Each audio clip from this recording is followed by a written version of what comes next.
Hello everyone, welcome to Tara IAS. Think IAS, Think Tara. My name is Sai Ram Sampatrao. ఎలా ఉన్నారు అందరూ? ఈరోజు the Hindu అనాలిసిస్లో మనం మాట్లాడుకునే మొదటి ఆర్టికల్ చూడండి అమ్మా. Scuttling people's right to information, one of the most important articles relevant to GS paper 2 of our examination, గవర్నెన్స్కి సంబంధించినటువంటి చాలా ముఖ్యమైనటువంటి article. This particular opinion article was actually authored by two important authors. One is Anjali Bharadwaj. She is a transparency activist associated with Satark Nagarik Sangathan and the National Campaign for the People's Right to Information. And the second one వచ్చేసి Amrita Johri. ఈవిడ కూడా ఒక transparency activist and she is also associated with Satark Nagarik Sangathan and the National Campaign for the People's Right to Information. So through this particular op-ed article, both our authors, Anjali and Amrita, they want to highlight some concerns with respect to the implementation of Right to Information Act of 2005 అని చెప్పి మనం చెప్పుకోవచ్చు. They are simply trying to talk about some problems, కొన్ని సమస్యలు, కొన్ని సవాళ్ళు, కొన్ని ముఖ్యమైనటువంటి ఇంపెడిమెంట్స్ ఆర్ బాటిల్ నెక్స్ గురించి మాట్లాడుతూ ఉన్నారు. But why suddenly an article on RTI? ఎందుకు ద హిందూ న్యూస్ పేపర్లో రైట్ టు ఇన్ఫర్మేషన్ యాక్ట్ యొక్క ఇంప్లిమెంటేషన్ మీద ఒక ఆర్టికల్ మనం ఈరోజు చూస్తూ ఉన్నాం. With just a couple of months left to the new year 2025, we're officially in to the 20th year of enacting a beautiful law, beautiful legislation in the course of India's parliamentary democracy. భారతదేశం యొక్క parliamentary ప్రజాస్వామ్య ప్రస్థానంలో ఒక ముఖ్యమైనటువంటి ఘట్టం, that is enactment of right to information యాక్ట్గా మనం చెప్పొచ్చు. ఈ చట్టం అనేటటువంటిది పార్లమెంట్ చేసి తద్వారా రైట్ టు ఇన్ఫర్మేషన్కి ఒక చట్టబద్ధత కల్పించి 20 ఏళ్ళు కావస్తోంది. సో ఈ 20 ఏళ్లలో, ఈ 2 దశాబ్దాల్లో అటే రైట్ టు ఇన్ఫర్మేషన్ యాక్ట్ ఏదైతే ఉందో కొన్ని కీ అచీవ్మెంట్స్ని చూడడం అనేటటువంటిది జరిగింది. But there were several issues, concerns ఇంకా మిగిలే ఉన్నాయని చెప్పి మన ఆథర్స్ ఎవరైతే ఉన్నారో వాళ్ళు చెప్తా ఉన్నారు. And in order to understand this particular opinion article in a much more comprehensive way, చాలా కూలంకషంగా అర్థం చేసుకోవాలంటే first we need to delve deep into what exactly is the meaning of right to information, what exactly is the importance of right to information అనేది మనం తెలుసుకోవాలి. And it is undeniable that one must acknowledge the fact that governance coupled with the right to information can lead to good governance. నేను ఇక్కడ ఏదైతే ఒక important equation లాగా mention చేయడం అనేది జరిగిందో, you can replicate this directly into your mains paper. మెయిన్స్లో మీరు డైరెక్ట్గా దీన్ని ఉపయోగించడం ద్వారా you can get that half extra mark. Always remember that. పరిపాలన ఏదైతే ఉందో దానికి రైట్ టు ఇన్ఫర్మేషన్ అనేటటువంటి దాన్ని జోడిస్తే సుపరిపాలనకి దారి తీస్తుంది అని చెప్పి నేను చెప్తా ఉన్నాను. What exactly is the magical layer that this RTI has been adding over the years? So 2 దశాబ్దాలుగా రైట్ టు ఇన్ఫర్మేషన్ సుపరిపాలన ఏదైతే ఉందో దాన్ని సాధించడంలో ఎలా సక్సీడ్ అవ్వడం అనేటువంటి జరుగుతుంది. రైట్ టు ఇన్ఫర్మేషన్ యాక్ట్ ఏదైతే ఉందో దాని యొక్క సిగ్నిఫికెన్స్ ఏంటి, దాని యొక్క ప్రాముఖ్యత ఏంటి, మనం తెలుసుకునేటటువంటి ప్రయత్నం చేద్దాం, అధ్యయనం చేసే ప్రయత్నం చేద్దాం. ఓకేనా? RTI is very important, so much and so forth, because it adds much required transparency and accountability in the governance mechanism. So transparency much required, పారదర్శకత ఏదైతే ఉందో దాన్ని యాడ్ చేస్తుంది, అకౌంటబిలిటీ ఏదైతే ఉందో దాన్ని యాడ్ చేయడం అనేటటువంటి జరుగుతుంది. ఎలా sir? I will be explaining in a few minutes with proper examples. Don't worry at all. చూడండి, when people has this very right to information, సమాచారాన్ని పొందేటటువంటి హక్కు ప్రజలకు ఉంటే వాళ్ళు ఇన్ఫార్మ్ డెసిషన్స్ తీసుకుంటారా లేదా? తప్పకుండా తీసుకుంటారు. Government day to day work అనేటటువంటిది ఎలా ఉంది, పలానా ప్రాజెక్ట్ గవర్నమెంట్ ఎంత అలొకేట్ చేసింది, అందులో సరిగ్గా ఎంత ఖర్చు చేయబడినాయి, ఒక పర్టికులర్ ప్రాజెక్ట్ ఒక కంపెనీకి ఏ ప్రాతిపదికన ఇవ్వడం అనేటటువంటిది జరిగింది, ఇవన్నీ ప్రజలకి తెలిస్తే people themselves can act as watch dogs of governance process. పరిపాలన ఎలా జరుగుతుందో పీపుల్ కన్నేసుకుంటారు. కన్నేసుంటే అది పారదర్శక దారితీస్తుందా లేదా? దారితీస్తుంది. అండ్ పీపుల్ చూస్తూ ఉన్నారు అనేటటువంటి ఉద్దేశంతో ప్రభుత్వాలు పనిచేయడం మొదలు పెడితే అది జవాబుదారీతనకు దారితీస్తుందా లేదా? ఎవరో ఒకరు నన్ను ప్రశ్నిస్తారు, నేను తప్పకుండా దానికి ఆన్సర్ చేయాలి, సో నేను చాలా జాగ్రత్తగా నడుచుకోవాలి పరిపాలిస్తున్నప్పుడు అని చెప్పి ప్రభుత్వాలకి బోధపడుతుందా లేదా? తప్పకుండా బోధపడడం అనేటువంటి జరుగుతుంది. And this will finally lead to good governance అని చెప్పి మనం చెప్పుకోవచ్చు. సుపరిపాలన ఏదైతే ఉందో అది తద్వారా సాధ్యపడడం అనేటటువంటిది జరుగుతుంది. And trust me, this right to information can act as an important upholder of this true spirit of democracy. ప్రజాస్వామ్యం ఏదైతే ఉంటుందో దాని యొక్క ముఖ్యమైనటువంటి పునాదిగా మనం రైట్ టు ఇన్ఫర్మేషన్ చెప్పొచ్చు. సుప్రీంకోర్టే స్వయాన ఈ విషయాన్ని వెల్లడించడం అనేటటువంటి జరిగింది. పార్టిసిపేటరీ డెమోక్రసీ ఏదైతే ఉందో అది రైట్ టు ఇన్ఫర్మేషన్ ద్వారా సాధ్యపడడం అనేది జరుగుతుంది. Let me decode with an example. ప్రతిదీ మనం ఒక ఉదాహరణతో చక్కగా నేర్చుకుందాం, జాగ్రత్తగా వినండి. డెమోక్రసీ అంటే ఏంటి? If you look at the crux of democracy, democracy upholds the power in the hands of the people. ప్రజలు ఎవరైతే ఉంటారో జాతి, కుల, మత తారతమ్యం లేకుండా ప్రజలందరి చేతుల్లో పవర్ ఇచ్చేటటువంటిదే, అధికారాన్ని కట్టబెట్టేటటువంటిదే ప్రజాస్వామ్యంగా మనం చెప్పొచ్చు.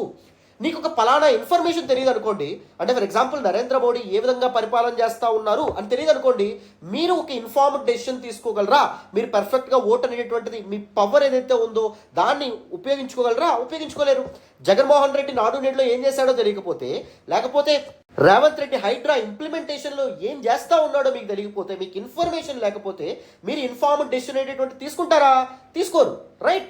యువర్ డెసిషన్స్ ఏవైతే ఉంటాయో they can be easily manipulated with misinformation, is it? So you having the right to right information, the right to seek the right information can uphold democracy, can uphold your true power అనే విధంగా మనం చెప్పొచ్చు. And even this very crux, the very feature of participatory democracy can also uphold good governance గా మనం చెప్పొచ్చు. People themselves can act as whistle blowers.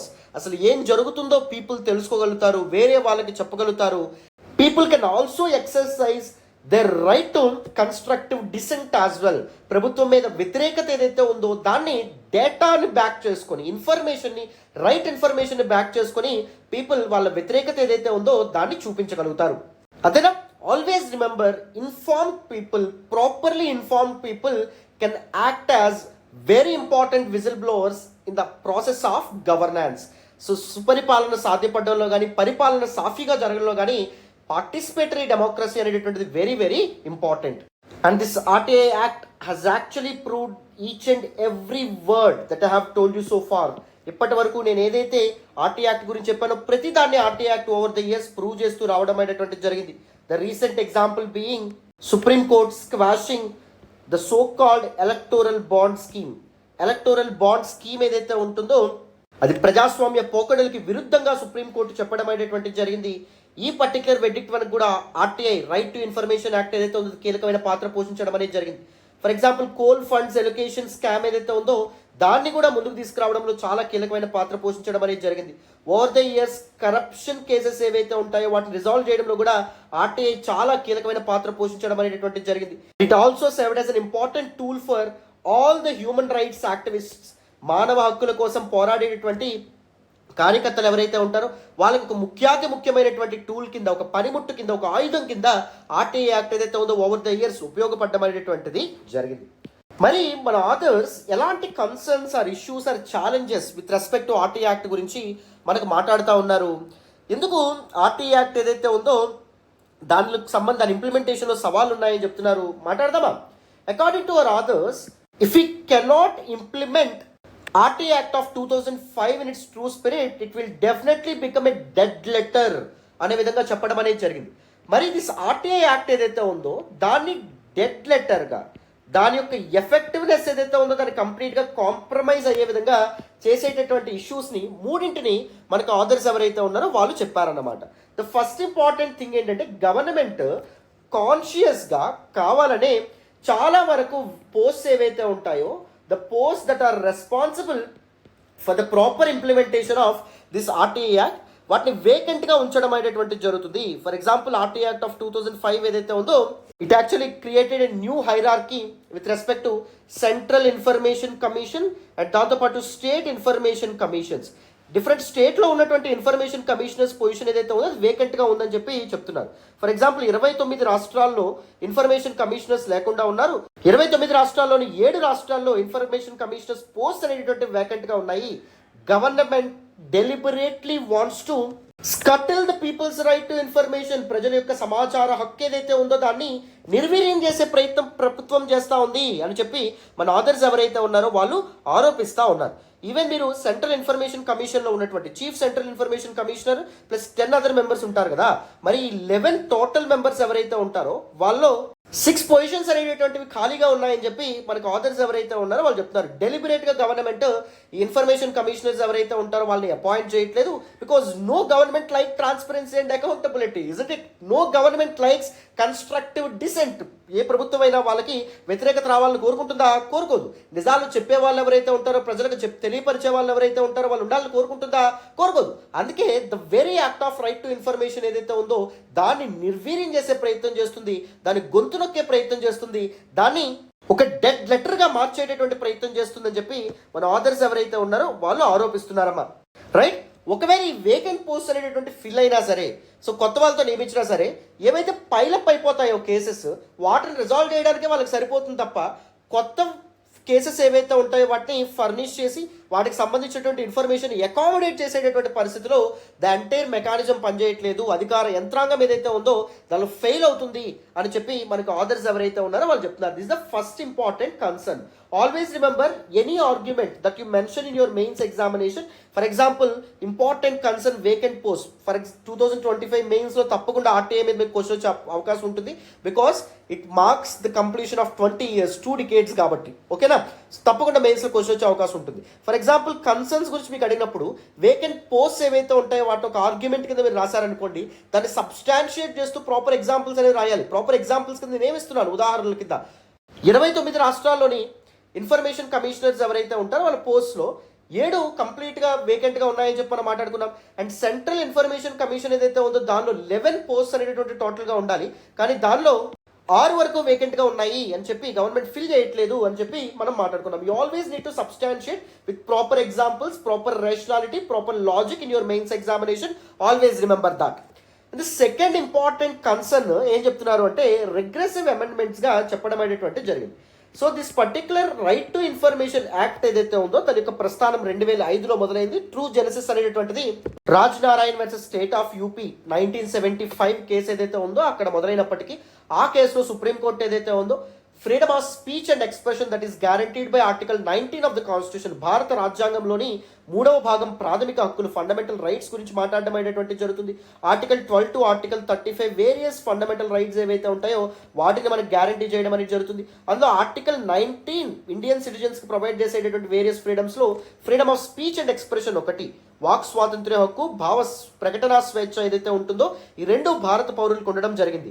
But అవి పర్ఫెక్ట్గా వాడాలి అంటే right to information is very very important. నీ దగ్గర information ఉన్నప్పుడే, నీ దగ్గర కావాల్సినటువంటి సమాచారం ఉన్నప్పుడే నువ్వేం చేస్తావు, నీ వాక్ స్వాతంత్రం ఏదైతే ఉంటుందో దాన్ని ఉపయోగించుకుంటావు. ఫర్ ఎగ్జాంపుల్ ఆంధ్రప్రదేశ్లో ఉన్నటువంటి కూటమి ప్రభుత్వం యొక్క పాలసీస్ ఏవైతే ఉంటాయో వాటి మీద మీకు అవగాహన అనేటువంటిది ఉన్నప్పుడే మీరు వాళ్ళు మంచి చేస్తున్నారు లేదా చెడు చేస్తున్నారు అని మాట్లాడే హక్కు ఏదైతే ఉందో దాన్ని కలిగి ఉంటారు, దాన్ని పర్ఫెక్ట్గా ఉపయోగించుకుంటారు. మీ భావాలని వ్యక్తీకరించేటటువంటి వెసులుబాటు ఏదైతే ఉందో అది మనకు ఉండడం అనేటువంటిది జరుగుతుంది. ఇదే మనకి సుప్రీంకోర్టు 1975లో ఉన్నటువంటి Raj Narayan versus state of UP కేసులో చెప్పడం అనేటటువంటిది జరిగింది. This right to information is an implicit part of article 19 of the constitution అనే విధంగా సుప్రీంకోర్టు మనకి చెప్పిందనమాట. సో ఇంత ప్రాముఖ్యత ఉన్నటువంటి ఆర్టీఐ యాక్ట్ ఏదైతే ఉందో దాన్ని నిర్వీర్యం చేయడానికి, డైల్యూట్ చేయడానికి రిగ్రెసివ్ అమెండ్మెంట్స్ తీసుకొస్తా ఉన్నారు. సో దీన్ని సబ్స్టాన్షియేట్ చేయడానికి మన ఆథర్స్ 2 ఇంపార్టెంట్ అమెండ్మెంట్స్ చెప్పారు.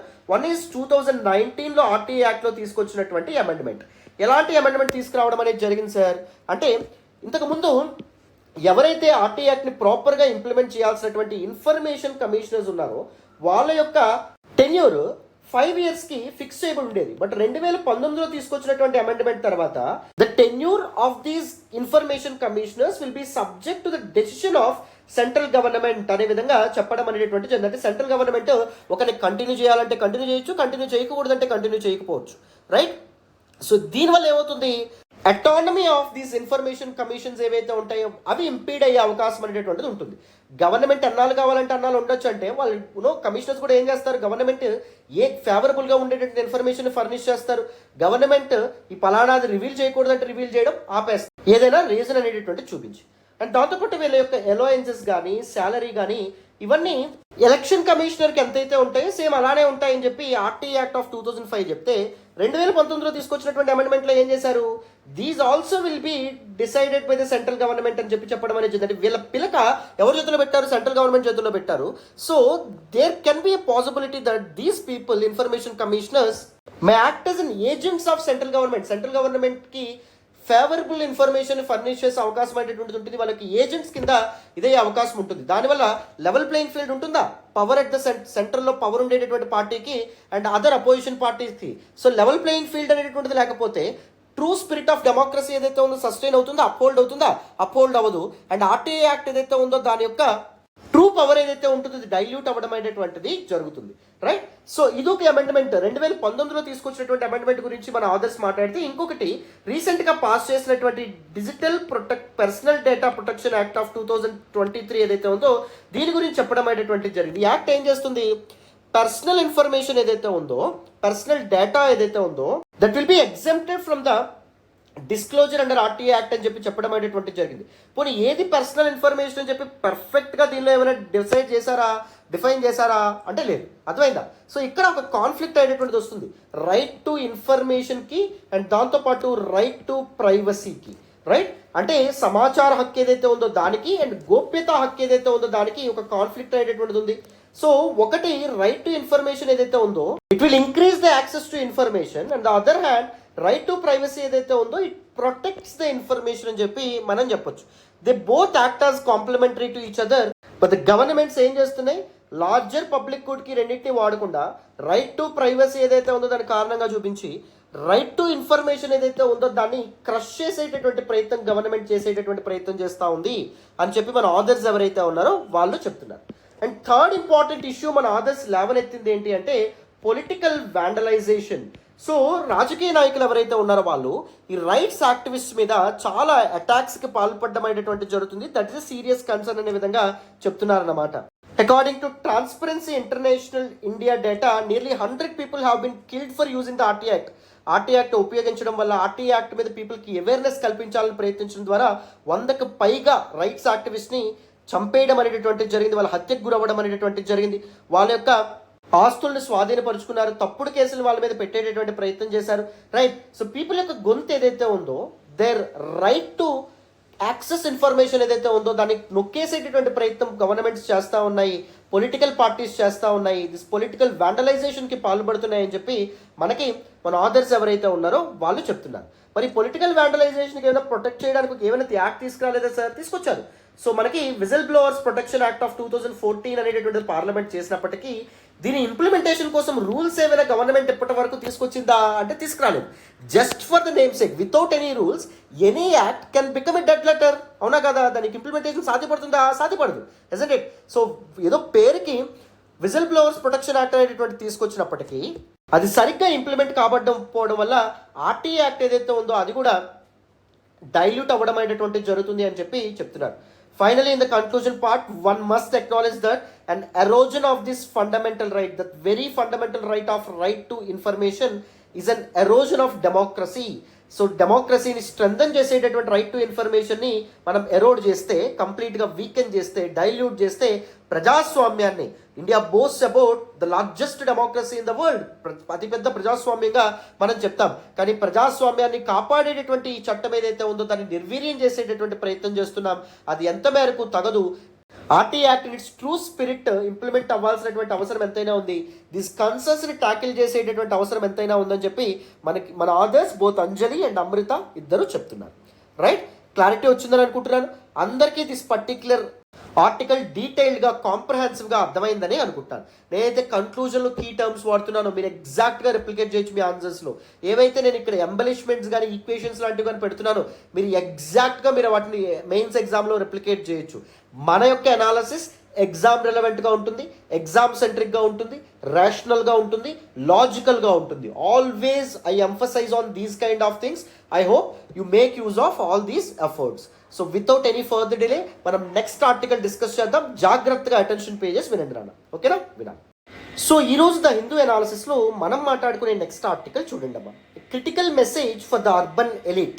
జిఎస్ పేపర్ 1 సొసైటీకి సంబంధించినటువంటి ఆర్టికల్, జోగ్రఫీకి సంబంధించినటువంటి ఆర్టికల్, జిఎస్ పేపర్ 3 ఎన్విరాన్మెంట్కి సంబంధించినటువంటి ఆర్టికల్ కూడా one of the most important articles appeared in the Hindu news paper today. డీటెయిల్డ్గా దిస్ పర్టికులర్ ఆర్టికల్ని కాంప్రహెన్సివ్గా అర్థం చేసుకునే ప్రయత్నం చేద్దాం. అటెన్షన్ పే చేసి వినండి. This particular article was actually authored by two important people. One is Rohit Kumar, who was the co-founder of Young Leaders for Active Citizenship, and second one Akshat Sogani, former associated Young Leaders for Active Citizenship.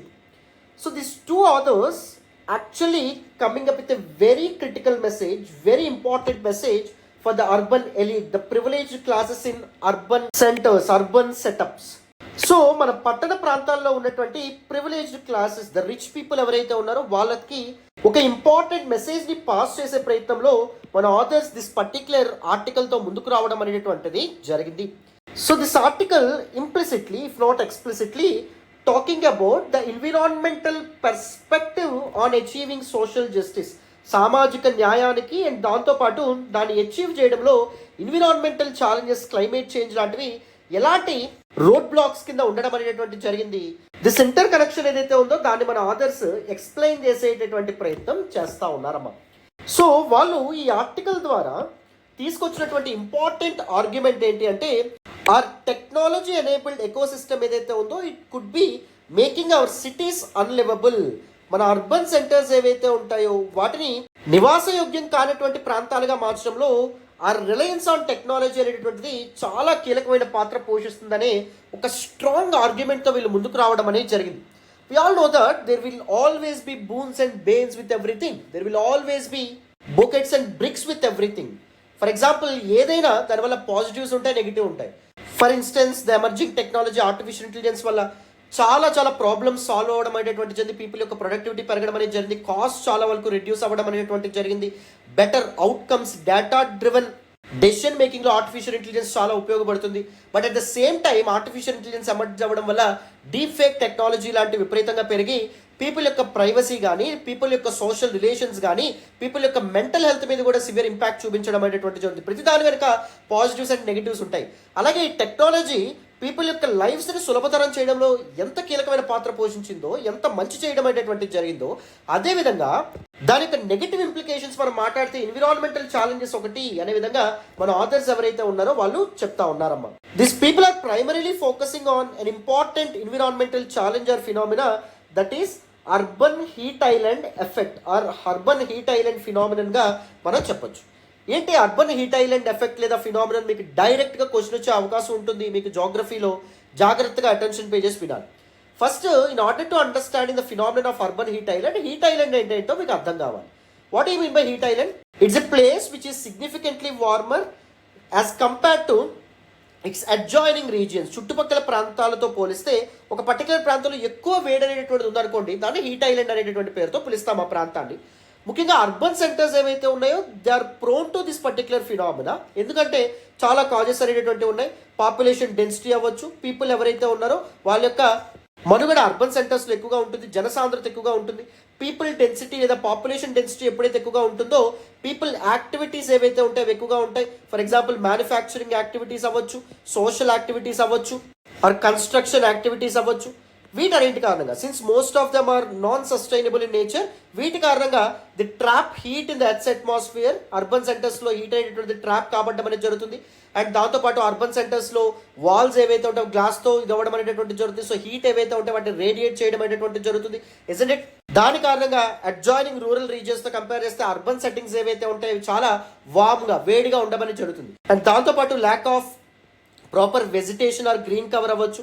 So vegetation or green cover ఉంటే carbon emissions అనేవి, కార్బన్ ఉద్గారాలు ఏవైతే ఉంటాయో వాటిని absorb చేసుకునే అవకాశం ఉంటుంది. కానీ మనకి హార్డ్లీ వెజిటేషన్, మనకి చెట్లు కానీ మొక్కలు కానీ అర్బన్ సెంటర్స్లో కనిపిస్తాయి. దాని కారణంగా కూడా పట్టణ ప్రాంతాల్లో ఉష్ణోగ్రత తీవ్రంగా పెరగడం అనేటువంటిది జరుగుతుంది. And even improper urban designing అవ్వచ్చు. అర్బన్ సెంటర్స్ని డిజైన్ చేయడం, అర్బన్ ప్లానింగ్ ఏదైతే ఉందో సరిగ్గా లేకపోవడం వల్ల వాటర్ బాడీస్ లాంటివి ఆక్రమించుకొని వేరు కట్టడాలు అనేటువంటి జరగడం వల్ల కూడా అర్బన్ హీట్ ఐలాండ్ ఎఫెక్ట్ ఏదైతే ఉందో దానికి దారివ్వడం అనేటువంటి జరుగుతుంది. దాని కారణంగా అర్బన్ సెంటర్స్లో మనం విపరీతమైనటువంటి వేడిని రీసెంట్గా ఎక్స్పీరియన్స్ చేస్తున్నాం. ఫర్ ఎగ్జాంపుల్ లాస్ట్ సమ్మర్లో మనకి ఢిల్లీలో 50+ డిగ్రీస్కి చేరుకోవడం అనేటువంటి జరిగింది టెంపరేచర్స్. కార్పొరేట్ హబ్స్ లాంటి హైదరాబాద్ కానీ, బెంగళూరు కానీ, గురుగ్రామ్ లాంటి ప్రాంతాల్లో కూడా టెంపరేచర్ సిగ్నిఫికెంట్గా రైజ్ అవ్వడం అనేటువంటిది జరిగింది. Isn't it? అయితే this serious environmental challenge called urban heat island effect లేదా హీట్ వేవ్స్ ఏవైతే ఉంటాయో వాటి యొక్క ఇంపాక్ట్ ఎక్కువగా ఎవరి మీద ఉందంట? అర్బన్ ఎలిట్ మీద లేదంట, అర్బన్ సెంటర్స్లో ఉన్నటువంటి ప్రివిలేజ్ సెక్షన్స్ మీద లేదంట. ఎవరైతే డౌన్ ట్రెడన్ పీపుల్ ఎవరైతే ఉన్నారో, పేదవాళ్ళు ఎవరైతే ఉంటారో వాళ్ళ మీద ఎక్కువగా ఉంది. They are actually bearing the brunt of activities committed by this urban elite అనే విధంగా మన ఆథర్స్ ఎవరైతే ఉన్నారో వాళ్ళు చెప్తున్నారు. వల్నరబుల్ సెక్షన్స్ ఎవరైతే ఉన్నారో వాళ్ళు చాలా ఎఫెక్ట్ అవుతున్నారు దీనివల్ల అని చెప్పి మన ఆథర్స్ చెప్తా ఉన్నారు. ఫర్ ఎగ్జాంపుల్ మనకి డెలివరీ బాయ్స్ ఎవరైతే ఉంటారో వాళ్ళు అవ్వచ్చు, ఎక్స్ట్రీమ్ హీట్లో వాళ్ళు డెలివరీ చేయాల్సినటువంటి పరిస్థితి ఏర్పడుతుంది. ఆటో డ్రైవర్స్ అవ్వచ్చు, వాళ్ళు కూడా ఎక్స్ట్రీమ్ హీట్లో వర్క్ చేయాల్సిన పరిస్థితి ఏర్పడుతుంది.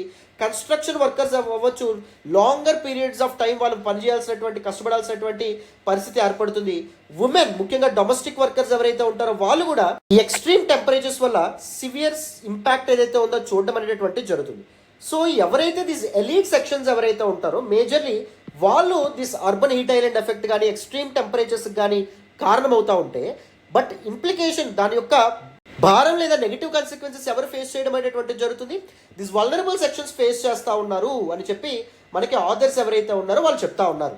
And this is the very reason why this urban heat island phenomenon కానీ లేకపోతే దీస్ క్లైమేటిక్ ఇష్యూస్ ఏవైతే ఉంటాయో వాటిని ట్యాకిల్ చేయడానికి గవర్నమెంట్స్ ముందుకు రావట్లేదు అనే విధంగా కూడా ఆరోపణ చేయడం అనేది జరుగుతుంది. Because when the more privileged the more elite sections suffer, more influenced people ఎప్పుడైతే సఫర్ అవుతారో వాళ్ళు ప్రభుత్వాల మీద ఒత్తిడి తీసుకొస్తారు. వాళ్ళు ట్విట్టర్లో ట్రెండ్స్ అనేటటువంటివి ఇది చేయడం కానీ, లేకపోతే సోషల్ మీడియాలో ఈ క్యాంపెయిన్స్ రన్ చేయడం కానీ, లేకపోతే ప్రభుత్వ యంత్రాంగం మీద డైరెక్ట్లీ ఆర్ ఇండైరెక్ట్లీ ప్రెజర్ తీసుకురావడం కానీ వీళ్ళు చేయడం అనేది జరుగుతుంది. బట్ ఎవరైతే వాయిస్లెస్ పీపుల్ ఎప్పుడైతే వీళ్ళొక్కరు మాత్రమే సఫర్ అవుతున్నారో వీటి కారణంగా, సో గవర్నమెంట్ ఇన్యాక్టివ్గా ఉంది ఇలాంటి వాటిని ట్యాకిల్ చేయడంలో. This is serious issue and serious concern అనే విధంగా మనకి ఆథర్స్ ఎవరైతే ఉన్నారో వాళ్ళు చెప్తున్నారమ్మా. ఎందుకు దిస్ పర్టిక్యులర్ క్లైమేటిక్ ఛాలెంజెస్ ఏవైతే ఉంటాయో వాటి యొక్క కాన్సిక్వెన్సెస్ని అర్బన్ ఎలిట్ ఎందుకు ఫేస్ చేయలేకపోతున్నారు, ఎందుకు దాని నుంచి తప్పించుకుంటున్నారు అంటే present technology driven ecosystem, technology enabled ecosystem అనే విధంగా మనకి ఆథర్స్ ఎవరైతే ఉన్నారో వాళ్ళు చెప్తున్నారు. For example this so called app ecosystem ఏదైతే ఉందో, మనం బయటకు వెళ్ళి కూరగాయలు తెచ్చుకోవాల్సిన పని లేదు, ఫుడ్ తెచ్చుకోవాల్సినటువంటి పని లేదు. ఏసీలో కూర్చొని మనం ఆర్డర్ పెట్టుకుంటే డెలివరీ బాయో లేకపోతే ఇంకెవరో వచ్చి తీసుకొస్తారు. డెలివరీ బాయ్ కూడా ఏం చేస్తున్నాడు, మామూలుగా లార్జర్ కమ్యూనిటీస్లో అయితే కింద అపార్ట్మెంట్ కింద ఉన్నటువంటి వాచ్మెన్కి ఇస్తారు, వాచ్మెన్ తీసుకొచ్చి పైకి మన యొక్క ఫ్లాట్ ఏదైతే ఉందో దానికి ఇవ్వడం అనేటటువంటి జరుగుతుంది. అవునా? సో బయట టెంపరేచర్స్ ఎలా ఉన్నాయి, ఎంత సీరియస్గా ఉన్నాయి, ఎంత ఇష్యూస్ ఉన్నాయని చెప్పి మనకి ఏమైనా అర్థమవుతుందా? అర్థం అవ్వట్లేదు. టెక్నాలజీ ఏదైతే ఉందో it enable the concept of luxury. మనకి లగ్జరీ ప్రతిదానికి చిన్న చిన్న విషయాలకి సదుచవరికి వెళ్ళి తెచ్చుకోవాల్సినటువంటివి కూడా మనం ఏం చేస్తూనే ఉన్నాము, బ్లింకిట్లో కానీ వీటిలో వాటిలో ఆర్డర్ పెట్టుకుంటా ఉన్నాం, రైట్? సో దాని కారణంగా మనకి ఎంత ప్రాబ్లం ఉంది బయట అని చెప్పి అర్థమవుతుందా? అర్థం కావట్లేదు. ఇంకొకటి ఏంటి అంటే this technology also accommodated something called, it also fueled something called invisibilized labor. For example ఒక డెలివరీ బాయ్ చెమట్లు కక్కుతూ మన దగ్గరకు వచ్చాడు అనుకోండి, మనం ఏం చేస్తాం, అట్లీస్ట్ మనం అది ఫేస్ చేయకపోయినా మనం ఎదురుగా ఎంపతితో అర్థం చేసుకుంటాం. ఎంత చెమట్లు కక్కుతున్నాడు, ఏంటి గవర్నమెంట్స్ ఏం చేస్తూ ఉన్నాయి, ఈ పొల్యూషన్ ఇది అంతటికి కారణం అని చెప్పి అనుకుంటాం. కానీ ఎవరైతే మనకి వర్క్ చేస్తూ ఉన్నారో వాళ్ళకి మనకి సంబంధం ఉంటుందో, వాళ్ళ మొహాలు మనం ఏమైనా చూస్తూ ఉన్నామా? చూడట్లేదు. మనకి డోర్స్కి వాళ్ళు తగిలించేసి వెళ్ళిపోతారు, లేకపోతే కింద వాచ్మెన్కి ఇచ్చి వెళ్ళిపోవడం అనేటువంటి జరుగుతుంది. These are some important concerns or issues కింద మనం చెప్పొచ్చు. అండ్ ఇక్కడ మనం అర్థం చేసుకోవాల్సింది ఏంటి అంటే this will lead to broader social implications అనే విధంగా, బ్రాడర్ సొసైటల్ ఇంప్లికేషన్స్ అనే విధంగా మనం చెప్పొచ్చు. ఎగ్జిస్టింగ్ ఇన్ఈక్వాలిటీస్ ఏవైతే ఉంటాయో విపరీతంగా పెరుగుతాయి. ఫర్ ఎగ్జాంపుల్ స్కూల్స్ ఏవైతే ఉంటాయో, majority of the urban elite వాళ్ళ పిల్లలు ఎక్కడ చదివిస్తారు?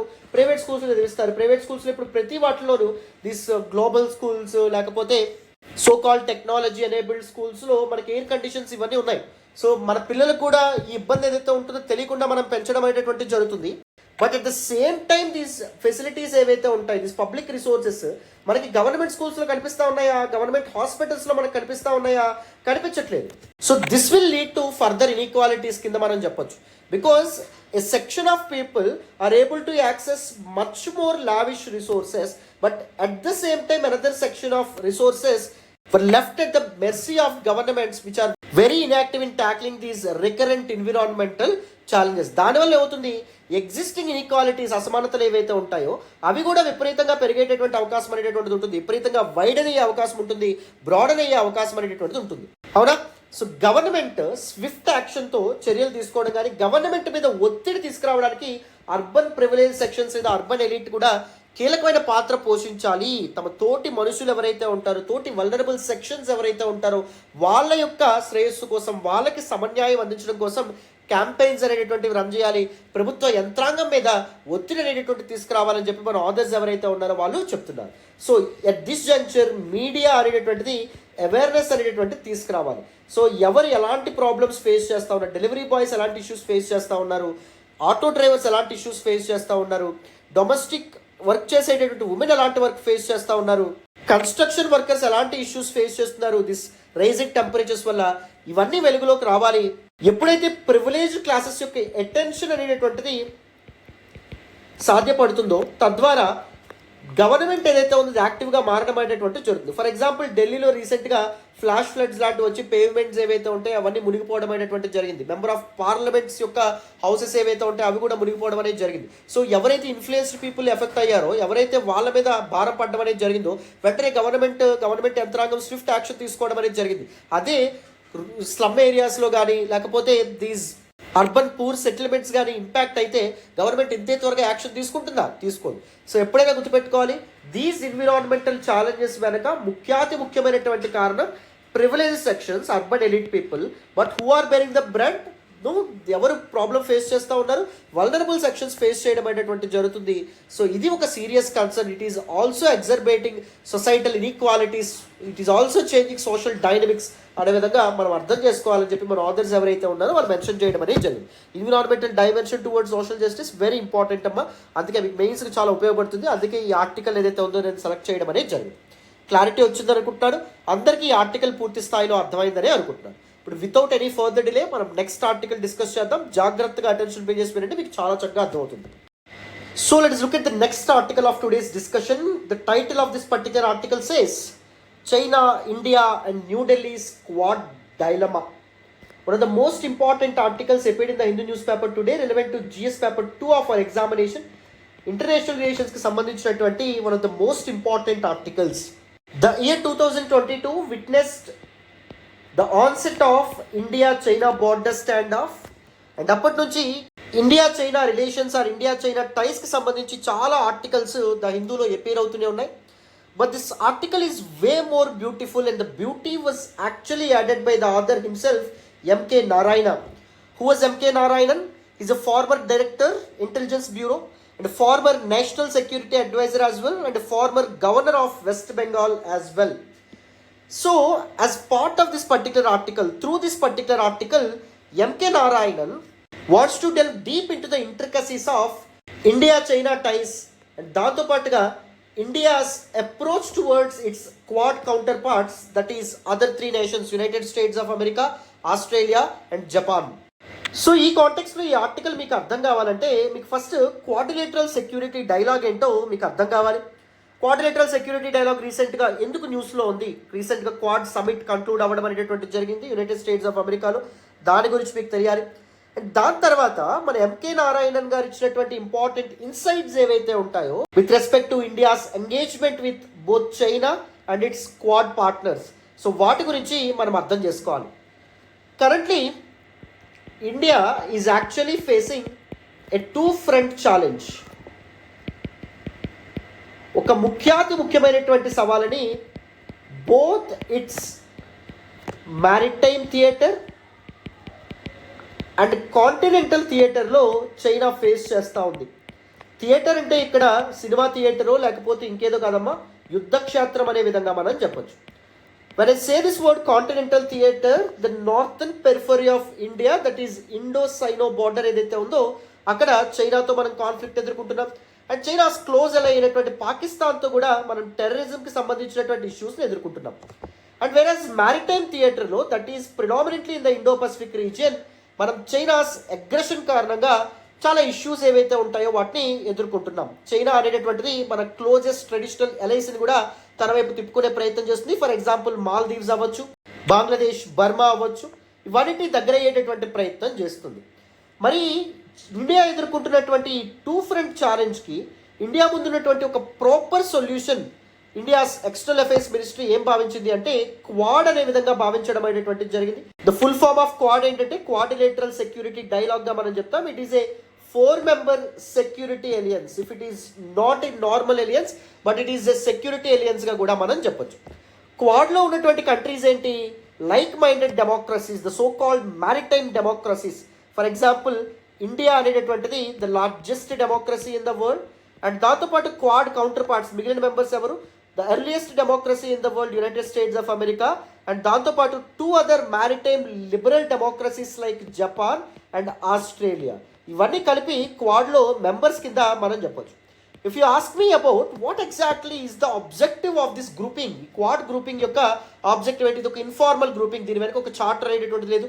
అంటే పలానా కంట్రీ పలానా విధంగా ప్రవర్తించాలని ఏం లేదు. జస్ట్ ఒక ఎలియన్స్ లాగా, అంటే ఒక డైలాగ్, చర్చల ద్వారా వాళ్ళకు ఉన్నటువంటి కామన్ ఇష్యూస్ ఏవైతే ఉంటాయో వాటిని సాల్వ్ చేసుకునే ప్రయత్నం చేస్తారు. మరి క్వాడ్ యొక్క ఆబ్జెక్టివ్ ఏంటి? ఎక్స్ప్లిసిట్గా అంటే బయటకు క్వాడ్ చెప్పేటటువంటిది ఏంటి? To ensure free, open and inclusive Indo Pacific reason అని చెప్పడం అనేది జరుగుతుంది. అంటే ఇండో పసిఫిక్ రీజియన్లో ఏదైతే ట్రేడ్ జరుగుతుందో దానిలో ఒకరి యొక్క డామినెన్స్ అనేటటువంటిది ఉండకూడదు, అందరికీ స్టేక్ హోల్డర్స్ ఈక్వల్ స్టేక్ అనేటటువంటిది ఉండాలి అని చెప్పి క్వాడ్ గ్రూపింగ్ ఎన్షోర్ చేస్తుంది. ముఖ్యంగా ఇంప్లిసిట్గా మనం ఆలోచిస్తే Quad was form to check the influence of China, leading global power in the present geo politics.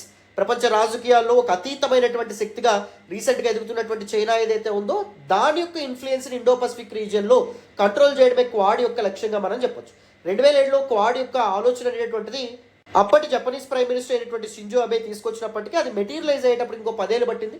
2017లో quad అనేటువంటిది మెటీరియలైజ్ అవ్వడం అనేటువంటిది జరిగింది, ఒక ప్రాపర్ గ్రూపింగ్ కింద మారడం అనేటువంటిది జరిగింది. రీసెంట్గా ఓన్లీ దీస్ యాక్టివిటీసే కాకుండా క్వాడ్ అనేటువంటిది ఒక ట్రేడ్ బ్లాక్ కింద కూడా మారే ప్రయత్నం చేస్తూ ఉంది. Other issues like climate change, common issues like climate change, energy security, maritime resource allocation, blue economy, ఇలాంటి వాటి మీద కూడా క్వాడ్ అనేటటువంటిది ఫోకస్ అనేటటువంటిది చేస్తూ ఉందమ్మా. ఓకేనా?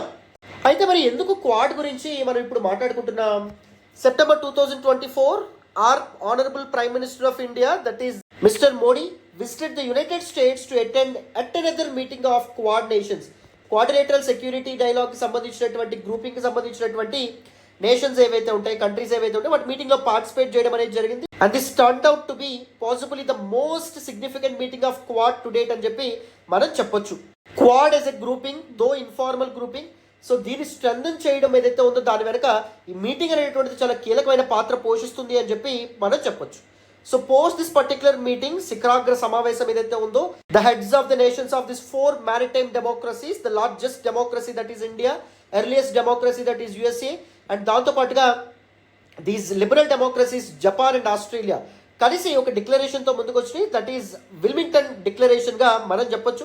ఈ విల్మింగ్టన్ డిక్లరేషన్లో ఒక కంట్రీ నేమ్ ఎక్స్ప్లిసిట్గా మెన్షన్ చేయనప్పటికీ, అంటే చైనా క్వాడ్ ఎప్పటిలాగే ఎలా అయితే ఒక స్ట్రాటజీ ఫాలో అవుతుందో, ఎక్స్ప్లిసిట్గా చైనాకి మేము ఎగనెస్ట్, చైనాని కౌంటర్ చేయడానికి, చైనాకి చెక్మేట్ పెట్టడానికి మేము గ్రూపింగ్గా మారామని చెప్పి అనదు. బట్ టూ జనరిక్గా క్వాడ్ యొక్క ఆబ్జెక్టివ్ ఏంటి అంటే free, open and inclusive Indo Pacific అనే విధంగా చెప్పడం అనేటువంటిది జరిగింది. రైట్? ఈవెన్ ఈ మీటింగ్ తర్వాత, ఈ శిఖరాగ్ర సమావేశం తర్వాత heads of the state participate చేసినటువంటి సిగ్నిఫికెంట్ క్వాడ్ సమిట్ ఏదైతే ఉందో దాని తర్వాత రిలీజ్ చేసినటువంటి విల్మింగ్టన్ డిక్లరేషన్లో కూడా ఒక కంట్రీ నేమ్, ఏ ఒక్క కంట్రీ నేమ్ మెన్షన్ చేయనప్పటికీ it is very obvious for every other person who is known to international politics, who expose to international politics, ప్రపంచ రాజకీయాలు తెలిసినటువంటి ప్రతి వ్యక్తికి తెలిసేది ఏంటంటే క్వాడ్ యొక్క ఏకైక లక్ష్యం, ఈవెన్ దిస్ పర్టికులర్ సమిట్ యొక్క ఏకైక లక్ష్యం టు చెక్మేట్ చైనా అనే విధంగా మనం చెప్పొచ్చు. Even India is taking the liberty and India is strongly reliant on Quad to check or to counter the activities of China అనే విధంగా మనం చెప్పొచ్చు. Especially both in the continental theatre and maritime థియేటర్గా మనం మాట్లాడొచ్చు అమ్మ. రైట్? విత్ దిస్ కాంటెక్స్ట్ మన author M K Narayanan చాలా ఇంపార్టెంట్ ఇన్సైట్స్తో ముందుకు రావడం అనేటువంటిది జరిగింది. ఆయన ఏం చెప్తారంటే, it would be prudent for India to proceed with care in its dealings with China on one hand and with its Quad partners on the other. So క్వాడ్లో పార్టిసిపేట్ చేయడం అనేటువంటిది చైనాకి ఒక bad signals, wrong signals pass చేయొచ్చు. China first నుంచి క్వాడ్ని Indo Pacific NATO కింద, North Atlantic Treaty Organization కింద, ఇండో పసిఫిక్లో ఫార్మ్ అయినటువంటి ఒక ఇంపార్టెంట్ సెక్యూరిటీ ఏలియన్స్ కింద, తనకు వ్యతిరేకంగా ఫార్మ్ అయినటువంటి ఏలియన్స్ కింద చూస్తానే ఉంది. రైట్? సో చైనాని ప్రొవోకేట్ చేసేటటువంటి, రెచ్చగొట్టే విధంగా ఇండియా ప్రవర్తించకూడదు. ఎప్పుడైతే మనకి జనరేషన్స్గా హిస్టారికల్గా మన డిఫరెంట్ మొనార్క్స్ కానీ వేరు పాలకులు కానీ ఏ విధంగా చైనాతో ఎంగేజ్ అవుతున్నారో ఆ విధమైనటువంటి ఎంగేజ్మెంటే చైనాతో ఉండాలి. అండ్ దాంతోపాటుగా మన quad counter parts USA, Japan and Australia వీళ్ళని అప్రోచ్ అయ్యే విషయంలో కూడా దగ్గరగా ఉండాలి. ఎందుకంటే క్వాడ్ నుంచి ఇండియా ఆశిస్తున్నది ఒకటైతే మిగిలినటువంటి 3 nations, that is the west, the so called west ఏదైతే ఉందో అది ఆశిస్తున్నటువంటిది ఒకటి. క్వాడ్ నుంచి వెస్ట్ ఏం కోరుకుంటుంది? To prevail US హెజ్మనీ. యుఎస్ హెజ్మనీ అంటే డామినెన్స్. ప్రపంచానికి పెద్ద ఎవరు, డామినెంట్ పవర్ ఎవరు? అమెరికా. యుఎస్ హెజ్మనీ ఏదైతే ఉందో దాన్ని అప్హోల్డ్ చేద్దామని చెప్పి United States of America, any president అమ్మ, డొనాల్డ్ ట్రంప్ అవ్వచ్చు, జో బైడెన్ అవ్వచ్చు, రేపు పొద్దున ఇంకెవరైనా రావచ్చు, బరాక్ ఒబామా అవ్వచ్చు, వాళ్ళ యొక్క పాలసీ అలైన్మెంట్ డిఫరెంట్గా ఉన్నప్పటికీ వాళ్ళ యొక్క లక్ష్యం ఒకటే, యునైటెడ్ స్టేట్స్ ఆఫ్ అమెరికా యొక్క డామినెన్స్ ఏదైతే ఉందో దాన్ని అప్హోల్డ్ చేయడం, దాన్ని సీరియస్గా స్ట్రెంథన్ చేయడం. And when I say this word, upholding US హెజ్మనీ, that is also upholding the economic ideology of United States, that is capitalism uphold చేయాలి. అండ్ దాంతోపాటుగా political ideology of United States, that is డెమోక్రసీని uphold చేయాలి అని చెప్పి US ఎప్పుడు ఆలోచిస్తుంది. And its close అయినటువంటి west కూడా అదే ఆలోచన. వాళ్ళకేంటి యుఎస్ హెజ్మనీకి సీరియస్ థ్రెట్ ఏంటి, డైరెక్ట్ థ్రెట్ ఏంటి? చైనా. బికాస్ యుఎస్ అనేటటువంటిది అంత క్యాపబుల్ కాదు అని చెప్పి it actually open the doors for China to take over the hegemon position. For example 2007లో జరిగినటువంటి ఎకనామిక్ క్రైసిస్ అవ్వచ్చు, లేకపోతే మనకి యుఎస్ తాలిబాన్ ఇష్యూకి సంబంధించి అవ్వచ్చు, అంతకు ముందు జరిగినటువంటి al Qaeda and Osama bin Laden's attack on US twin towers అవ్వచ్చు, లేకపోతే మనకి 2020లో వచ్చినటువంటి కరోనా అవ్వచ్చు. ప్రతి ఇంపార్టెంట్ డిస్ట్రక్షన్లో కూడా, ఇంపార్టెంట్ కన్సర్న్లో కూడా United States of America front సీట్లో ఉన్నప్పటికీ, ప్రపంచాన్ని ముందు నడిపించినప్పటికీ దీస్ ఇష్యూస్లో యునైటెడ్ స్టేట్స్ ఆఫ్ అమెరికా వెనకబడ్డం అనేటటువంటిది జరిగింది. అండ్ ఎప్పుడైతే జీ జింగ్పింగ్ అధికారంలోకి రావడం అనేటటువంటిది జరిగిందో చైనాలో, న్యూ చైనా అనేటటువంటిది ఎమర్జ్ అవ్వడం అనేటటువంటిది జరిగింది. అగ్రెసివ్ నేషనలిజం ఏదైతే ఉందో ఎమర్జ్ అవ్వడం అనేటటువంటిది జరిగింది. జీ జింగ్పింగ్ వచ్చిన ముందు చైనా అనేటటువంటిది మెర్కాంటలిజం అనేటటువంటిది ఫాలో అవ్వడం అనేది జరిగింది. It always wanted to maximise its exports. And China అనేటటువంటి కన్జర్వేటివ్ నేషనలిజం ఏదైతే ఫాలో అవ్వడం అనేటటువంటిది జరిగింది. అంటే వీలైనంతగా ప్రపంచ దేశాలను తన మీద డిపెండ్ అయ్యేలాగా చేసుకునేటటువంటి ఆలోచనని కలిగి ఉంది. అందుకే చైనా అనేటువంటి వరల్డ్ మ్యానుఫ్యాక్చరింగ్ హబ్గా ఎదగడం అనేటటువంటి జరిగింది. ట్రేడ్ ప్రకారంగా అండ్ దాంతోపాటు ఒక ఎకనామిక్ పవర్గా కూడా చైనా ఎదగడం అనేటటువంటిది జరిగింది. బట్ ఎప్పుడైతే జీ జింగ్పింగ్ రావడం అనేటటువంటిది జరిగిందో, he came up with a no tolerance policy, not only in the trade domain, not only in the economic sphere, but political స్పియర్లో కూడా చైనాని ఒక సిగ్నిఫికెంట్ పవర్గా తీసుకువెళ్ళాలని చెప్పి జీ జింగ్పింగ్ ఆలోచించడం అనేటువంటి జరిగింది. అగ్రెసివ్ నేషనలిజం ఏదైతే ఉందో దాంతో ముందుకు రావడం అనేటటువంటిది జరిగింది. చైనీస్ యూజువల్ సైక్ ఏం చెప్తామంటే దేర్ ఎబిలిటీ టు సర్ప్రైజ్ అనే విధంగా చెప్పొచ్చు. సడన్గా డెసిషన్స్ తీసుకుంటారు. ఎవ్వరు చైనా యొక్క ఆలోచనలు కానీ వాళ్ళకి యాక్షన్స్ కానీ ప్రిడిక్ట్ చేయలేరు, రైట్? సో దాన్ని నెక్స్ట్ లెవెల్కి తీసుకెళ్ళినటువంటి వ్యక్తి president of communist party of China, that is Xi Jinping, isn't it? So to summarise మీరు అర్థం చేసుకోవాల్సింది ఏంటి అంటే, all the other Quad members వాళ్ళ యొక్క లక్ష్యం ఒకటైతే మన యొక్క లక్ష్యం అనేటటువంటిది ఇంకొకటి. మన క్లియర్ ఫోకస్ అనేటటువంటిది వికసిత్ భారత్ బై 2047, లేదా 5 ట్రిలియన్ ఎకానమీ, లేకపోతే పీపుల్ అందరికీ సోషల్ జస్టిస్ అందించడం, పవర్టీని దూరం చేయడం, లేకపోతే సోషల్ అండ్ ఎకనామిక్ ఇన్ఫ్రాస్ట్రక్చర్ ఏదైతే ఉందో దాన్ని స్ట్రెంథన్ చేయడం, వాటి మీద ఫోకస్ పెట్టాలి తప్ప వెస్ట్తో అలైన్ అవుతూ చైనాని కౌంటర్ చేయడం మాత్రమే లక్ష్యంగా మనం ఎప్పుడు పెట్టుకోకూడదు. సో ఇండియా చాలా ప్రాక్టికల్గా ఈ విషయంలో ఆలోచించాలి. It shouldn't align completely with the vision of China, or even it shouldn't align completely with the vision of West, the objective of West. అంటే వెస్ట్ ఏదైతే చైనాని కౌంటర్ చేయడానికి ఏదైతే స్ట్రాటజీతో ముందుకు రావడం అనేది జరిగిందో దానిలో ఒక తోలుబొమ్మలాగా ఇండియా మారకూడదు, ఒక తొత్తులాగా ఇండియా మారకూడదు, ఒక టూల్ లాగా ఇండియా మారకూడదని చెప్పి మన ఎంకే నారాయణన్ ఎవరైతే ఉన్నారో ఆయన చెప్పడం అనేటువంటిది జరిగిందమ్మా. The basic crux of this particular article మీకు కాంప్రహెన్సివ్గా అర్థమైందని అనుకుంటున్నాను. Now let us delve into the intricacies and details of this particular article. జాగ్రత్తగా అటెన్షన్ పే చేసి వినండి, మీకు క్లియర్గా అర్థమవుతుంది. And do you think you get this conceptual clarity anywhere in AP and Telangana? Never. Always learn from responsible teachers. Reading news papers is never about mugging up facts or mugging up different data or some other things. It is all about understanding a particular issue or a phenomenon in a comprehensive manner. You slowly need to build the ability to read between the lines. You slowly need to decode or deconstruct different aspects of international relations or governance or social justice or other things, because అప్పుడే మీకు brain storming అనేటువంటి సాధ్యపడుతుంది. మెయిన్స్లో better answers ఏవైతే ఉంటాయో వాటి రాయగలుగుతారు. ఓకేనా? Clarity వస్తుందని అనుకుంటున్నాను. ఇప్పుడు నేను ఏం చేస్తాను, దిస్ పర్టికులర్ ఓపెన్ ఆర్టికల్లో ఎంకే నారాయణన్ గారు ఇచ్చినటువంటి కీ ఇన్సైట్స్ ఏవైతే ఉంటాయో వాటి గురించి మనం మాట్లాడాలి.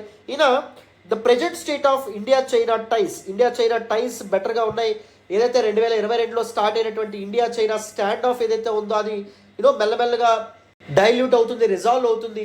వేరియస్ ఫ్రిక్షన్ పాయింట్స్ ఏవైతే ఉంటాయో, అంటే ఎక్కడైతే బార్డర్ స్టాండ్ ఆఫ్ దగ్గర ఎక్కడైతే ట్రూప్స్ మొబిలైజేషన్ జరగడం అనేటువంటి జరిగిందో, ఎప్పుడైతే సైన్యం ఏదైతే ఉంటుందో, బలగాలు ఏదైతే ఉందో వాళ్ళని మోహరించారో అక్కడ బలగాలు వెనక్కి వెళ్తున్నాయి అని చెప్పినప్పటికీ ఇంకా మనం అర్థం చేసుకోవాల్సింది ఏంటి అంటే India and China ties deteriorate అవుతున్నాయని చెప్పి మనం అర్థం చేసుకోవాలి, డిక్లైన్ అవుతున్నాయని చెప్పి మనం అర్థం చేసుకోవాలి. And it is very essential for India to change the way it is looking at China right now. చైనాని క్వాడ్ యొక్క లెన్స్లో చూడడం కానీ వెస్ట్ యొక్క లెన్స్లో కానీ చూడడం అనేటువంటిది ఇండియా ఆపాలి. ఇండియా ప్రాక్టికల్గా ఉండాలి చైనా టైస్ ఏవైతే ఉంటే వాటిని బిల్డ్ చేసుకోవడంలో. అండ్ దాంతోపాటు చైనా ఏ విధంగా ఈ క్వాడ్ కన్సాలిడేషన్ తీసుకుంటుంది, క్వాడ్లో ఇండియా యాక్టివ్ మెంబర్ అవ్వడాన్ని చైనా ఏ విధంగా అర్థం చేసుకుంటుంది అనే విషయాలు ఏవైతే ఉంటే వాటి గురించి కూడా మన ఆథర్ ఈ ఆర్టికల్లో మెన్షన్ చేశారు. సో కొద్దిగా నేను ఆ డీటెయిల్స్లోకి వెళ్తాను, మీకు చాలా చక్కగా ఈ ఆర్టికల్ కూడా అర్థమవుతుంది. అటెన్షన్ పే చేసి వినండి అమ్మా. So the first important thing that Mr. M.K. Narayanan trying to express with respect to China-India's ties ఏంటంటే ఈ రిలేషన్స్ ఏవైతే ఉంటే కంటిన్యూస్గా డిటీరియేట్ అవుతున్నాయి అని చెప్పి ఆయన చెప్పడంతో పాటు దానికి రీజన్ ఏదైతే ఉందో అది కూడా ఆయన చెప్పడం అనేటువంటి జరిగింది. All his arguments are backed by rationality అమ్మ. ఎగ్జాంపుల్స్ ఆయన ఇచ్చారు. For example both the China and India's military counterparts ఏం చెప్తున్నాయంటే ఫ్రిక్షన్ పాయింట్స్ ఏవైతే ఉంటాయో అక్కడ భద్రతా బలగాలు ఏవైతే ఉంటాయో వాటిని మేము కంప్లీట్గా డిమొబిలైజ్ చేస్తూ ఉన్నాము, ఉపసంహరించుకుంటున్నాము బలగాలు ఏవైతే ఉంటాయో వాటిని అని చెప్తున్నారు. కానీ కొత్త ఫ్రిక్షన్ పాయింట్స్, పాత ఫ్రిక్షన్ పాయింట్స్ దగ్గర బలగాల విరమించుకుంటున్నారు కరెక్టే, కానీ కొత్త ఫ్రిక్షన్ పాయింట్స్ ఏవైతే ఉంటాయో అవి యాడ్ అవుతూ వస్తున్నాయి. కొత్త కాన్ఫ్లిక్ట్ జోన్స్ ఏవైతే ఉంటాయో throughout the entire line of actual control, that is the de facto border between India and China, అవి ఎక్కువ అవుతున్నాయని చెప్పడం అనేది జరిగింది. ఫర్ ఎగ్జాంపుల్ దెప్సాంగ్ ప్లెయిన్స్లో కానీ, దెమ్చాక్లో కానీ, లడాఖ్లో కూడా చాలా ఫ్రిక్షన్ పాయింట్స్ యాడ్ అవ్వడం అనేటువంటి జరిగిందని చెప్పి మనకి మన ఆథర్ ఎవరైతే ఉన్నారో ఆయన చెప్తున్నారు. అండ్ దాంతోపాటు రెండు కంట్రీస్ మధ్య ట్రస్ట్ ఇష్యూస్ ఉన్నాయి. దానికి బ్యాక్ చేయడానికి ఏం చెప్తున్నారంటే అందుకే బోత్ ద కంట్రీస్ వాళ్ళ యొక్క మిలిటరీ క్యాపబిలిటీస్ ఏవైతే ఉంటాయో వాటిని ఆర్గ్యుమెంట్ చేస్తూ ఉన్నాయి, మిలిటరీ క్యాపబిలిటీస్ని సిగ్నిఫికెంట్గా పెంచుతున్నాయని చెప్పి చెప్పడం అనేది జరుగుతుంది. లాంగ్ రేంజ్ ఫైర్ ఆర్మ్స్ని ఇంట్రడ్యూస్ చేస్తూ ఉన్నారు, హెవీ ఆర్టిలరీ ఏదైతే ఉందో దాన్ని ఇంట్రడ్యూస్ చేస్తూ ఉన్నారు. ఎందుకంటే ఒకరి మీద ఇంకొక ట్రస్ట్ లేదు, ఎవరు ఎప్పుడు అటాక్ చేస్తారో తెలియనటువంటి పరిస్థితి, ఒకరిని ఇంకొకరు నమ్మలేనటువంటి పరిస్థితి. నిజంగా వీళ్ళు చెప్తున్నట్టు రెండు కంట్రీస్ మధ్య టైస్ అనేటువంటి బెటర్ అవుతున్నాయి, పాజిటివ్ జోన్లోకి వస్తున్నాయి అని చెప్పి మనం అనుకోవాలంటే మిలిటరీ క్యాపబిలిటీస్ అనేటువంటి కంప్లీట్గా స్టాల్ అవ్వాలి, ఆగాలి. కానీ ఏం చేస్తున్నారు, బార్డర్ ఇన్ఫ్రాస్ట్రక్చర్ అనేటువంటిది పెంచుతున్నారు, దాంతోపాటు ఆర్టిలరీ ఏదైతే ఉందో బయట దేశాల నుంచి కొనుక్కుంటున్నారు. Of course the reason being the deterrence policy of China. China ఏం చేస్తుంది అంటే వాళ్ళకి అవసరం లేకపోయినా, though it is not their perfect థ్రెట్స్లో 2 టైప్స్ ఉంటాయమ్మా. ఫర్ ఎగ్జాంపుల్ మనకి 2 ఇంపార్టెంట్ జోన్స్ ఉంటాయి ఏ కంట్రీకైనా. వన్ ఈజ్ రిమ్ ల్యాండ్ అంటాము, సెకండ్ వన్ హాట్ ల్యాండ్ అని చెప్పి అంటాం. Rimland heartland theory international రిలేషన్స్లో చాలా ఇంపార్టెంట్ థియరీ. రిమ్ ల్యాండ్ పేరులోనే ఉంది, సైకిల్కి రిమ్ ఎక్కడ ఉంటుంది, చుట్టూ ఉంటుంది. Is the peripheral area of any country. Hot land అంటే ఒక కంట్రీ యొక్క రిసోర్సెస్ మొత్తం, పాపులేషన్ కానీ పీపుల్ కానీ రిసోర్సెస్ అని ఎక్కడైతే ఉంటాయో దాన్ని హాట్ ల్యాండ్ అని చెప్పడం అనేటువంటి జరుగుతుంది. ఏ కంట్రీ అయినా సిగ్నిఫికెంట్ థ్రెట్గా ఏది భావిస్తుంది, ఒకవేళ if they perceive or if they gauge, if they understand there is a threat to their heartland, అదే real threat.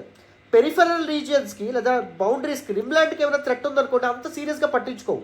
For example India China stand off విషయంలో that is largely inhabitable region, అక్కడ harsh climate ఉంటుంది, people ఎక్కువగా అక్కడ ఉండరు. ఆ resources కూడా ఏ కంట్రీకి ఉపయోగపడేటువంటి రిసోర్సెస్, జస్ట్ వాళ్ళ సావరెనిటీని అప్హోల్డ్ చేయడానికి మాత్రమే రెండు కంట్రీస్ ప్రయత్నాలు అనేటువంటివి చేస్తున్నాయి. భూభాగం ఏదైతే ఉందో అది వాళ్ళ నుంచి వెళ్ళిపోకుండా ఉండడానికి. అర్థమైందా? సో ద బార్డర్ ఇష్యూ అనేటువంటి దో it is not a real threat, just peripheral threat అయినప్పటికీ చైనా ఎందుకు అంత సీరియస్గా పట్టుబట్టింది, అంత సీరియస్గా స్టాండ్ ఆఫ్ని ఇంటెన్సిఫై చేయడం అనేటువంటి జరిగింది అంటే because of its deterrence policy. ఎప్పుడైతే చైనా తన బార్డర్ ఇన్ఫ్రాస్ట్రక్చర్ని పెంచడం కానీ, ఆర్టిలరీని కొనుక్కోవడం కానీ చేస్తుందో, బార్డర్ స్టాండ్ ఆఫ్ మనకు ఉంది కాబట్టి మనం కూడా ఏం చేస్తాం, significant amount of our budget allocation మనం డిఫెన్స్ మీద ఎక్కువ ఖర్చు పెడతాం. రాదర్ దాన్ ఒక హాస్పిటల్ నిర్మించడం కానీ, స్కూల్స్ ఏర్పాటు చేయడం కానీ, రీసెర్చ్ అండ్ డెవలప్మెంట్ మీద ఖర్చు పెట్టడం కానీ, మెంటల్ వెల్బీయింగ్ మీద ఖర్చు పెట్టడం కానీ, హ్యూమన్ రిసోర్స్ డెవలప్మెంట్ మీద ఖర్చు పెట్టడం కానీ, వీటన్నిటితో పోలిస్తే మనం దేని మీద చేస్తాం, ఇలాంటి డిఫెన్స్ ఇలాంటి వాటి మీద ఖర్చు పెడతాము. So that national economic development సాధ్యపడుతుందా అని స్లో డౌన్ అవ్వడం అనేటువంటి జరుగుతుంది. చైనా యొక్క తెలివితేటలు మీకు అర్థమవుతున్నాయని అనుకుంటున్నాను, రైట్? సో ఇది ఒక సీరియస్ థ్రెట్ కింద మనం చెప్పొచ్చు. అండ్ ఇండియా చైనా టైస్లో ఇంపార్టెంట్ అదర్ ఇష్యూ ఏంటి అంటే the present aggressive nationalism in China. China under Xi Jinping is completely different అమ్మ. సో కంప్లీట్గా అది పూర్తి స్థాయిలో డిఫరెంట్ అని చెప్పి మనం చెప్పొచ్చు. China under Xi was different from China under Deng, the previous రూలర్గా మనం చెప్పొచ్చు. ముందు mercantilism or conservative nationalism follow అయ్యేవాళ్ళు, ఓన్లీ వాళ్ళు ఎక్స్పోర్ట్స్ పెంచుకోవడానికి ఒక ఎకనామిక్ సూపర్ పవర్ కింద మాత్రమే ప్రయత్నించారు. బట్ జీ జింగ్పింగ్ వచ్చిన తర్వాత using its belt and road initiative లేదా one belt one road initiative అని కూడా అండమాన్ జరుగుతుంది. వీటన్నిటి ద్వారా చైనా ఒక పొలిటికల్ హెజ్మోన్గా కూడా మారాలనే ప్రయత్నం అయినటువంటిది చేస్తుంది. సో దీన్ని కూడా ఇండియా కాన్సన్ట్రేట్ చేయాలి, ఫోకస్ అనేటటువంటిది చేయాలి. అందుకే క్వాడ్ ఎంగేజ్మెంట్స్ ఏవైతే ఉంటాయో వాటిలో ఇండియా ఏం చేయాలి, తనకు కావాల్సిన వాటి మీద ఫోకస్ చేయాలి, కానీ వెస్ట్కి అలైన్ అవుతూ వెస్టర్న్ ఇంట్రెస్ట్ కోసం కష్టపడేటటువంటి ఒక టూల్ కింద, వాళ్ళ చేతిలో ఒక తోలు బొమ్మ కింద మారకూడదు. Concerning the fact that China under Xi Jinping is completely different from China under the other previous or former rulers అని చెప్పి ఎంకే నారాయణన్ ఎవరైతే ఉన్నారో ఆయన చెప్పడం అనేటువంటిది జరిగింది. మరి చైనాని ట్యాకిల్ చేయడంలో ఆయన కొన్ని ఇంపార్టెంట్ ఇవి కూడా ఇవ్వడం అనేది జరిగింది, ఇన్సైట్స్ కూడా ఇవ్వడం అనేటువంటిది జరిగింది. ద ఫస్ట్ ఇంపార్టెంట్ ఇన్సైట్ ఏంటంటే అండర్స్టాండింగ్ చైనీస్ సైక్.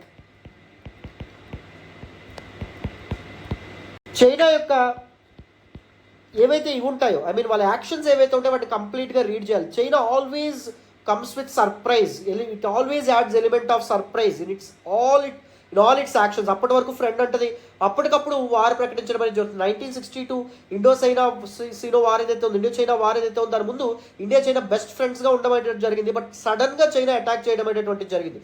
ఈవెన్ మనకి border stand outs, Doklam issue in 2017 అవ్వచ్చు, 2022లో బార్డర్ ఇష్యూ అవ్వచ్చు for Xinjiang province, and even Dalai Lama issue అనేటటువంటిది అవ్వచ్చు. చైనా ఎప్పుడు ఎలా రియాక్ట్ అవుతుందో తెలియనటువంటి పరిస్థితి, దాన్ని అర్థం చేసుకోవడం ఇంపార్టెంట్. దాన్ని అర్థం చేసుకోవాలంటే చెప్పాను కదా, దిస్ రిమ్లాండ్ హాట్లాండ్ థియరీ ఏదైతే ఉందో ఫాలో అవ్వాలి. The perception of threat is important. What exactly is the real threat to China and what exactly is the peripheral threat to China అని అర్థం చేసుకోవాలి. క్వాడ్ అనేటువంటిది రియల్ థ్రెట్ టు చైనా, ఎందుకంటే China యొక్క all the interest, political, economic, every ఇంట్రెస్ట్ని ఇది contain చేయాలని, check పెట్టాలని చెప్పి క్వాడ్ అనేటువంటిది ఆశిస్తుంది. సో అది మనకు అవసరం లేదు, చైనాని కంటైన్ చేయడం మనకి ఇదేం కాదు. సో మన యొక్క ఇంట్రెస్ట్ ఏవైతే ఉంటే వాటిని అప్హోల్డ్ చేయడం మీద మాత్రమే ఇండియా ప్రాక్టికల్గా ఆలోచించాలి. రాదర్ దాన్ వెస్ట్ యొక్క థాట్ ఏదైతే ఉందో, థాట్ ప్రాసెస్, వాళ్ళ యొక్క యాక్షన్స్ ఏవైతే ఉంటాయో వాటికి మన ఫారెన్ పాలసీ అలైన్ అవ్వకూడదు, జాగ్రత్తగా ఇండియా ఉండాలి అని చెప్పి మన ఆథర్ ఎవరైతే ఉన్నారో ఆయన చెప్పడం అనేటువంటిది జరిగింది. హిస్టారికల్ కాంటెక్స్ట్ ఏదైతే ఉందో అర్థం చేసుకోవాలి. Rather than being aggressive with China, the erstwhile rulers, మనం ఏన్షియన్ టైమ్స్ నుంచి ఎలా చైనాతో ఎంగేజ్ అవ్వడం అనేటువంటిది జరిగింది, వాటి నుంచి కూడా మనం చాలా లెసన్స్ ఏవైతే ఉంటాయో వాటిని నేర్చుకోవచ్చు. And India should try to resolve the border issues with China, ఎందుకంటే చైనా రీసెంట్గా ఓపెన్గా చెప్పడం అనేది జరిగింది, వాళ్ళ అప్రోచ్ మారడం అనేటువంటిది జరిగింది. రైట్, చైనా ఏం చెప్పింది, మేము బార్డర్ ఇష్యూస్ రిజాల్వ్ చేయడానికి మేము సంసిద్ధంగా ఉన్నాం. దో అది నమ్మనప్పటికీ మనం ఆ విధంగా ఆలోచన చేయాలి, rather than completely focusing on containing China or affecting Chinese interest, అదొక్కటి మాత్రం ఫోకస్ చేయాలనే విధంగా మనకి ఆథర్ ఎవరైతే ఉన్నారో ఆయన చెప్పడం అనేటువంటిది జరిగిందమ్మా. And sending the right signals to China is very important. మన ఆథర్ చెప్తున్నారు అడ్వర్స్ రిపర్కేషన్స్ లేకపోతే అడ్వర్స్ కాన్సిక్వెన్సెస్ ఇండియా కోరుకోవట్లేదు. ఇండియా ఇప్పుడు కంప్లీట్గా డెవలప్మెంట్ మీద కానీ, కంప్లీట్గా హ్యూమన్ రిసోర్సెస్ని స్ట్రెంథన్ చేయడంలో కానీ, సోషల్ సెక్యూరిటీని బిల్డ్ చేయడంలో కానీ, లేకపోతే its ecosystem, its manufacturing సెక్టార్ని బిల్డ్ చేయడం కానీ, సర్వీస్ సెక్టార్ని బిల్డ్ చేయడం కానీ, వీటి మీద ఇండియా ఫోకస్ చేయాలి తప్ప అనవసరమైనటువంటి national security threats, external threats ఏవైతే ఉంటాయో వాటిని కొని తెచ్చుకోకూడదు by simply aligning with the interest of the West అనే విధంగా చెప్పడం అనేటువంటిది జరిగిందమ్మా. Right, so India complete Chinese vision or Chinese perception ఏదైతే ఉందో, Chinese perception of building one కమ్యూనిజంని బిల్డ్ చేయడం ప్రపంచవ్యాప్తంగా, దానికి ఇండియా అలైన్ అవ్వాలని లేదు. తన డెమోక్రటిక్ వాల్యూస్ని అప్హోల్డ్ చేస్తూనే వెస్ట్ కూడా కంప్లీట్గా అలైన్ అవ్వకూడదు. India as neutral as possible, first నుంచి అలాగే ఉంటున్నాం, అలాగే ఉండాలి. అప్పుడే మన సోవరెనిటీని మనం అప్హోల్డ్ చేయగలుగుతాము. మరీ ముఖ్యంగా డెవలపింగ్ కంట్రీస్ యొక్క లీడర్గా మనం మారగలుగుతాం. చైనా అంబిషన్స్ని కౌంటర్ చేయడం మాత్రమే లక్ష్యంగా ఇండియా పనిచేయడం అనేటువంటిది వెస్ట్ కోసం పనిచేస్తున్నట్టు అవుతుంది, అది గుర్తుపెట్టుకోవాలి అని చెప్పి సింపుల్గా ఎంకే నారాయణన్ ఎవరైతే ఉన్నారో ఆయన చెప్పడం అనేటువంటిది జరిగింది. అందుకని ఏమన్నారు, ఇండియా చైనాని అర్థం చేసుకోవడం, చైనాతో డీల్ చేయడం మాత్రమే దృష్టి సారించకూడదు. అదర్ క్వాడ్ పార్ట్నర్స్ ఎవరైతే ఉంటారో వాళ్ళ యొక్క యాక్షన్స్, వాళ్ళ యొక్క ఆలోచన సరళి, వాళ్ళ యొక్క ఆలోచన తీరు, వాళ్ళ యొక్క ఇంట్రెస్ట్ కోసం వాళ్ళు ఏం చేస్తున్నారు, మనల్ని ఎలా ఉపయోగించుకుంటున్నారు, అలాంటి వాటి మీద కూడా విజిలెంట్గా ఉండాలి ఇండియా అని చెప్పి మనకి ఆదర్ ఎంకే నారాయణన్ ఎవరైతే ఉన్నారో ఆయన మెన్షన్ చేయడం అనేటువంటిది జరిగిందమ్మా. This is how you need to understand an opinion article. This is how you need to understand a op-ed article. You need to understand the intricacies of, you need to understand both sides of the coin with respect to a particular issue. Clarity వచ్చిందని అనుకుంటున్నాను, అందరికీ అర్థమైందని అనుకుంటున్నాను. This is all about today's the Hindu analysis. మళ్ళీ రేపటి హిందూ అనాలిసిస్లో మనం కలుద్దాం. ఇలాంటి మరిన్ని వీడియోస్ కోసం మన ఛానల్ తారా ఐఏఎస్ని సబ్స్క్రైబ్ చేసుకునే ప్రయత్నం చేయండి. మీకు చాలా చాలా చాలా చాలా వాల్యూ ఎడిషన్ అయితే ఉంటుంది. చాలా డీటెయిల్డ్గా మెయిన్స్ పర్స్పెక్టివ్లో కాంప్రహెన్సివ్గా ఆర్టికల్స్ని డిస్కస్ చేద్దాం. అండ్ తర్వాత ప్రతి ఆర్టికల్ మీద మెయిన్స్ క్వశ్చన్స్, ప్రిలిమ్స్ క్వశ్చన్స్ అనేటటువంటి కూడా నేను తీసుకొస్తాను. మన కంటెంట్ టీమ్తో కూడా నేను మాట్లాడడం అనేటువంటి జరిగింది. అండ్ ప్రిలిమ్స్ టిడ్బిట్స్ ఏవైతే ఉంటాయో వాటిని కూడా ఒక 6 to 7 మనం లాస్ట్లో కవర్ చేసే ప్రయత్నం చేద్దాం. ఓకేనా? This all about it. మరి నెక్స్ట్ క్లాస్లో కలుద్దాం. Thank you so much for all the support and all the love so for అమ్మ. మరి నెక్స్ట్ క్లాస్లో కలుద్దాం. బాయ్ నాన్న.